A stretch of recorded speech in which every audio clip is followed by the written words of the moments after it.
You're going to go ahead and search up sketchpad 5.1. Make sure you click the right one because there are older versions. You want 5.1, so click on that one. Some of your previous work might be loaded in here, or you could find it in your files section. You'll likely have to start new. We're going to choose 800 by 600 and blank. Create. Here we go. Now the first thing you're going to do is upload your reference photo if you have one, and ideally you should have one saved to your computer already. And you could have more than one reference photo if you're doing a landscape, and you don't have to follow it exactly, it's just a reference photo, but it's kind of nice to have one as a guide. Okay, so for this project we're actually going to work from the front to the back, so we're going to work on our front layers and work backwards. We're going to start building some shapes, so we're going to go to calligraphy. We are going to click on the pathway and make sure it says paint on 2 layer here that this is not turned on. That's going to cause you lots of problems, so just turn that off, okay? We want our fill. We're going to start with our trees up in the front, so let's choose a green. And usually things in the front are a little bit darker, so let's choose a slightly darker color. We do not want an outline, and we can get started. I like to start off screen and move my way in. And I'm going to do this really fast, but when you're drawing your tree shape out, it can be as detailed as you want, or as simple as you want. It's up to you. You have some creative freedom. So just doing this really quickly to show you guys. And again, you don't have to follow the picture exactly, so I think I'm just going to do 2 trees.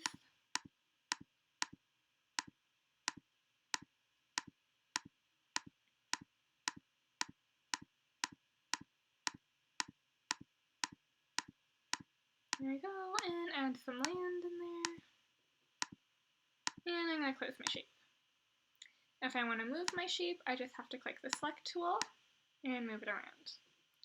Something you can do with things in the foreground is the front of your image, is you can add some extra detail, so you could duplicate it, change the color of the duplicated one, be a little bit darker, and you can actually make it a little bit smaller and add that almost like a shadow in there.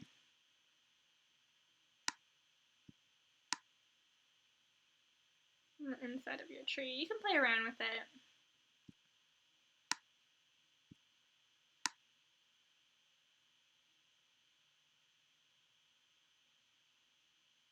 You could even, if you wanted to, make another duplicate.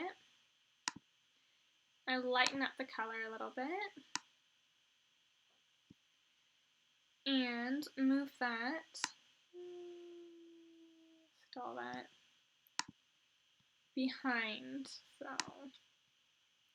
if you go to your layers, you can move that to the back and have some layered trees. Ooh, we could go like this. There you go. There's lots of different ways you can layer your trees. Okay? You could even have one duplicated, flipped, and moved over here, almost like another landform, if you wanted. And of course things in the distance are smaller. I'm gonna tilt that a little bit. There we go. You can have fun with it.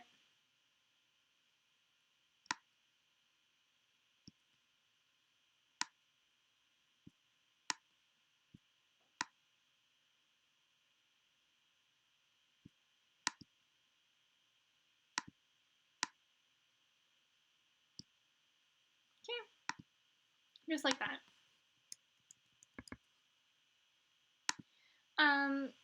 Once you've figured out your trees, and another way to do this, if you would like, oh, actually, before I mention that, so you have all your trees, right? They're going to show up as pathways in your layers. You can name these pathways so that you don't lose track of them. Tree dark green. You can go like this if you can't figure out which one it is.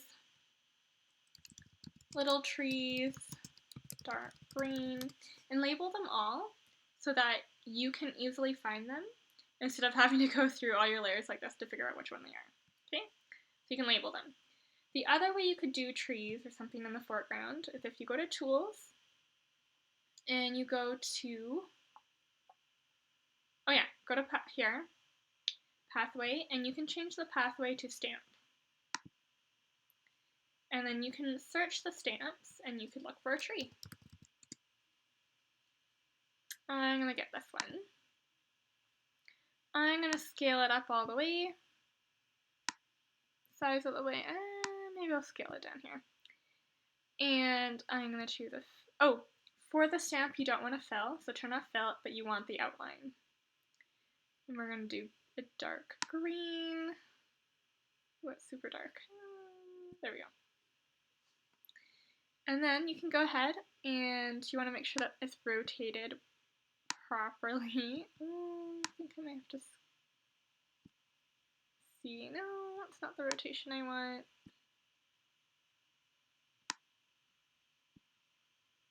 Oh, almost there.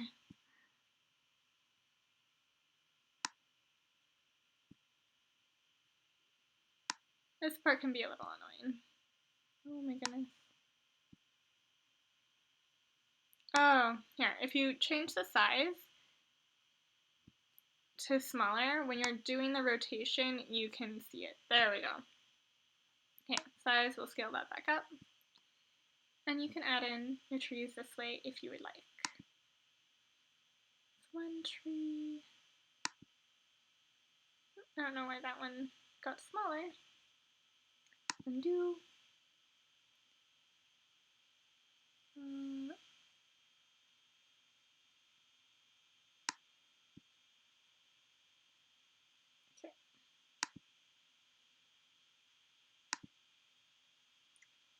Scale that down a bit.